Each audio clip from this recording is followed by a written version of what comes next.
Hi guys, welcome to Unacademy. मेरा नाम है शिवांगी गौतम और आज हम इस पॉलिटी से रिलेटेड टॉपिक में एक बहुत ही इंपॉर्टेंट मुद्दे को उठाने वाले हैं। आज हम डिस्कशन करेंगे कि जितने भी दक्षिणी राज्य हैं, यानी कि ऑल द सदर्न स्टेट्स, उनको क्या दिक्कत है डीलिमिटेशन से। क्या ये डीलिमिटेशन की अगर हम बात करते हैं उनको अनफेयर लगता है, या उनको ऐसा लगता है कि क्या डीलिमिटेशन कमीशन या डीलिमिटेशन जब भी आता है तो नॉर्थ को फेवर करता है। क्या ऐसे कोई रीजंस हैं, ऐसे कौन से एरियाज ऑफ कंसर्न हैं विद रिस्पेक्ट टू डीलिमिटेशन जिससे सदर्न स्टेट्स या दक्षिणी राज्य जो हैं भारत के वो खुश नहीं होते। इस पूरी स्टोरी में जानने से पहले हमारा सबसे पहला क्वेश्चन जो आता है even from the UPSC point of view वो ये है, डीलिमिटेशन क्या होता है, ये प्रोसेस ये आता कहां से है और क्यों आता है।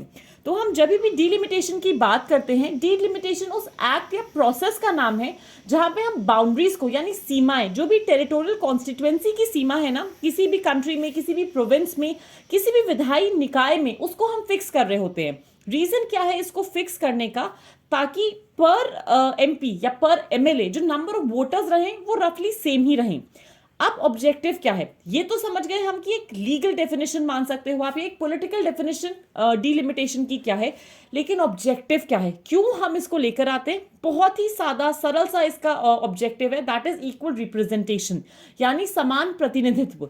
हम चाहते हैं कि इक्वल सेगमेंट्स ऑफ जो पॉपुलेशन है वहां पे एक फेयर डिवीजन हो जोग्राफिकल एरियाज का, यानी जितने भी हमारे भौगोलिक क्षेत्र होते हैं उनका एक प्रॉपर इक्वल या इक्विटेबल डिस्ट्रीब्यूशन हो रहा है, ताकि हर पॉलिटिकल पार्टी या हर कैंडिडेट जो कि कंटेस्ट कर रहे हैं इलेक्शन को, उनको एक लेवल प्लेइंग फील्ड मिले in the terms of voters. कल को ऐसा ना हो कोई एमएलए या एमपी एक दूसरे का गिरबान पकड़ के ये बोले तुम्हारे कॉन्स्टिट्यूएंसी में ज्यादा वोटर्स थे, मेरे कॉन्स्टिट्यूएंसी में कम वोटर्स थे।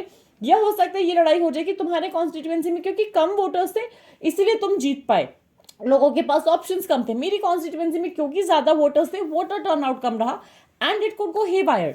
अब अगर आप इस मैप से भी देखोगे, इवन फ्रॉम द मैप आपको ये समझ आ सकता है कि डीलिमिटेशन अगर होगा, परसेंटेज चेंजेस क्या क्या आएंगे सीट्स में। तो हम प्रोबेबल इंक्रीज का ये मैप मैंने यहाँ पे फिट करा हुआ है, जो 2026 में आफ्टर डीलिमिटेशन कैसे आ सकता है। अलग अलग स्टेट्स अगर आप देखो तो भले ही फिर वो राजस्थान हो, यूपी हो, बिहार हो, कोई भी ऐसा स्टेट हो, कहीं ना कहीं आपको चेंजेस देखने को मिल रहे हैं in terms of percentages. Delimitation के बाद आपको देखने को मिल रहा है इन द एरियाज जो रेड में, पिंक में, लाइलैक शेड्स में हैं, किस तरीके से सीट्स बढ़ रहे हैं rather for the number of population, and जो उनके रिप्रेजेंटेटिव्स आएंगे, हर रिप्रेजेंटेटिव पे जो नंबर ऑफ वोटर्स आएंगे वो किस तरीके से बढ़ रहे हैं। तो राजस्थान में 100% आप देख सकते हो इंक्रीज हो रहा है, उत्तर प्रदेश में 79% इंक्रीज हो रहा है, बिहार में 98% के अराउंड का इंक्रीज हो रहा है।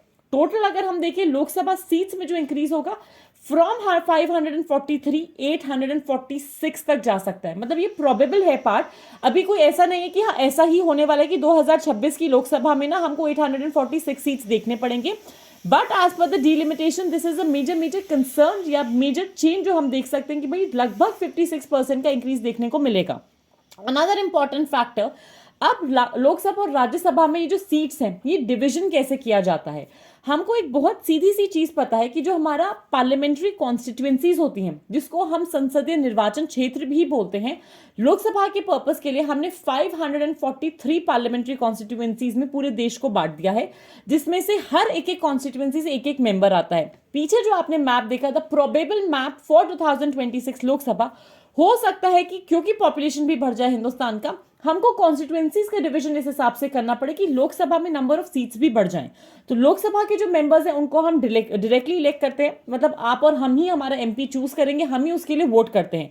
लेकिन राज्यसभा में ऐसा नहीं होता। राज्यसभा में क्या होता है, जब हम total strength of the house की बात करते हैं, वो वहां पे 12 लोग ऐसे जाएंगे जिनको प्रेसिडेंट नॉमिनेट करेंगे, which are from various fields of excellence. It could be public administration, it could be science, it could be sports, it could be cinema, it could be art, it could be literature. कोई भी ऐसा field हो सकता है। बाकी के जो MPs होते हैं उनको चूज करते हैं एमएलएस। तो जितने भी हमारे स्टेट्स के विधानसभा हो गए, वहां पे जो एमएलएस होते हैं ना, वो वोट डालेंगे कि हमारे स्टेट से हमारा प्रतिनिधित्व राज्यसभा में यानी in the council of states कौन करेगा, और उसी बेसिस पे ये नंबर डिसाइड किया जाता है। अब यहाँ पे एक मुद्दा और या एक अहम सवाल और आता है, ऐसा कौन सा राज्य है जिसके पास लोकसभा की और राज्यसभा की सबसे ज्यादा सीटें हैं?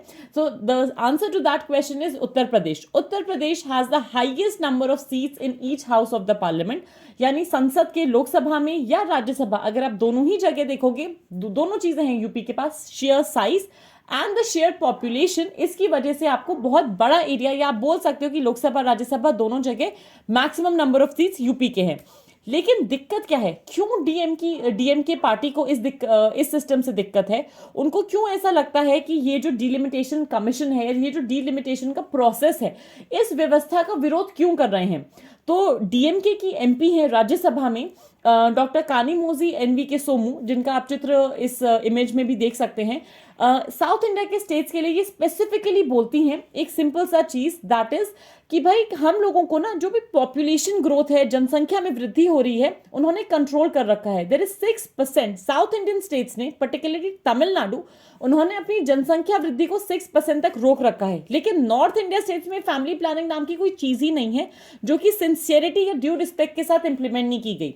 As a result of that, जब डिलिमिटेशन होगा तो साउथ इंडिया के स्टेट्स में for less number of people there will be lesser representatives, और लोकसभा राज्यसभा में ऐसा पॉसिबल है कि ज्यादा नंबर ऑफ जो रिप्रेजेंटेटिव्स आ रहे हैं वो नॉर्थ इंडियन स्टेट से आ रहे हैं।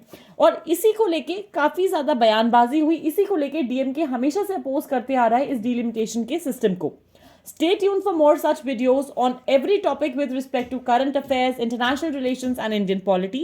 Thank you so much. Have a fantastic day. Like this video, share it as much as you can and subscribe कीजिए अनअकैडमी के UPSC Unstoppable चैनल को। Good day guys.